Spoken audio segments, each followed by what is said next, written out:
In his lecture series, Growing Up in the Universe, Richard Dawkins explains the purpose of life. We began by asking what flowers were for. We considered various answers and eventually concluded that flowers are for the same thing as everything else in the living kingdoms, for spreading copy me programs about, written in DNA language. The purpose of all living things, says Dawkins, is to spread copy me programs written in DNA language. DNA is basically a set of instructions for building things, but the things that are built are ultimately for making more copies of DNA. So the purpose of living things is to make copies of DNA. Flowers are for spreading around instructions for making flowers. Bees are for spreading around instructions for making bees. Elephants for spreading instructions for making elephants. And birds for making more birds. Clearly, this would include human beings. What's the purpose of you and me and Richard Dawkins? Our DNA builds its own self-copying machinery. This is what we are. We are machines built by DNA whose purpose is to make more copies of the same DNA. In the study guide that accompanies the lecture series, we read, "We are machines for propagating DNA, and the propagation of DNA is a self-sustaining process. It is every living object's sole reason for living." Your sole reason for living is to make copies of a molecule. You're a machine for propagating DNA. Why is this interesting? Well, the people who tell us that our purpose in life is to make copies of DNA happen to be some of the worst people in the world when it comes to making copies of DNA. They're just really, really bad at propagating DNA. In the West, many atheists are convinced that atheism is rapidly expanding. But we shouldn't confuse whining and trolling with expanding. While many people are declaring themselves to be atheists, birth rates among atheists are so low that the atheist population is actually shrinking as a percentage of the world population. A 2015 Pew Research study titled The Future of World Religions, Population Growth Projections 2010 to 2050 is subtitled Why Muslims Are Rising Fastest and the Unaffiliated Are Shrinking as a Share of the World's Population. The unaffiliated group includes atheists and agnostics. Atheists and agnostics are shrinking as a share of the world's population. For you atheists who are yelling, "But so many people are becoming atheists in America and Europe, surely we must be taking over the world," the study takes conversions into account, but concludes that by 2050, atheists, agnostics, and other people who do not affiliate with any religion, though increasing in countries such as the United States and France, will make up a declining share of the world's total population. In terms of the total number of adherents, both Christianity and Islam will continue growing. But notice that the number of Muslims is growing even more rapidly. When considered as a percentage of the world's population, Christianity is expected to stay roughly the same, while Islam is expected to increase significantly. What about atheists and agnostics? Well, the number of unaffiliated will increase slightly from 1.13 billion to 1.23 billion, but that growth rate is much slower than the growth rate of several other groups.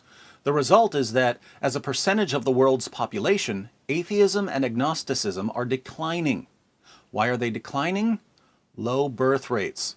The fertility rate of the unaffiliated is just 1.7, while the fertility rate among Muslims is 3.1. In Dawkinsian terms, atheists and agnostics are poor propagators of DNA. As a group, Muslims are the best propagators of DNA.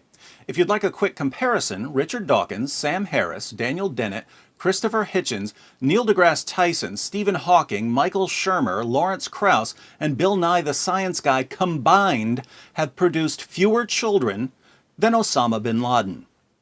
Now, remind me, what's the purpose of human beings, according to Richard Dawkins? This is what we are. We are machines built by DNA whose purpose is to make more copies of the same DNA. So if Islam leads to increased production of DNA, it's clear that Islam helps human beings fulfill their sole purpose in life. Atheism, by contrast, is detrimental to human purpose. Apart from contracting some sort of debilitating disease, nothing keeps human beings from fulfilling their purpose, like becoming an atheist. Not according to me, according to Richard Dawkins. This realization leads to what we'll call the Dawkins dilemma. On one horn, if our purpose is to propagate DNA, then atheism is an obstacle, an impediment, a hindrance, a stumbling block. Atheism should therefore be rejected for its harmful impact on humanity. Here atheists will cry, "But atheism is true!" Sorry, but DNA doesn't care about what's true. The only criterion here is getting more copies of a molecule into the next generation, and atheism fails miserably at this task. This means that atheists like Richard Dawkins should abandon atheism and convert to Islam, an ideology that makes DNA's wildest dreams come true. On the other horn, if atheists like Richard Dawkins don't want to convert to Islam, they need a purpose that goes beyond the propagation of DNA. They need a purpose that transcends biology.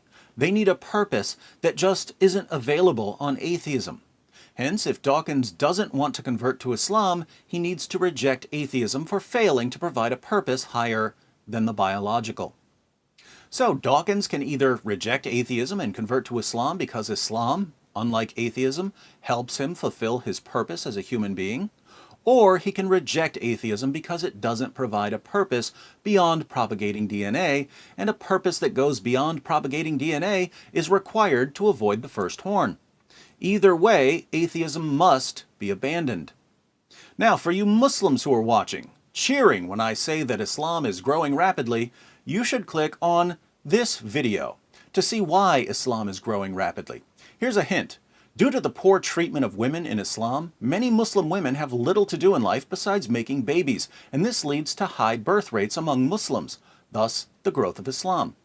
Since DNA doesn't care how Muslim men treat their wives, so long as the DNA molecule is replicated, Islam's poor treatment of women ends up making it the ultimate ideology for propagating DNA.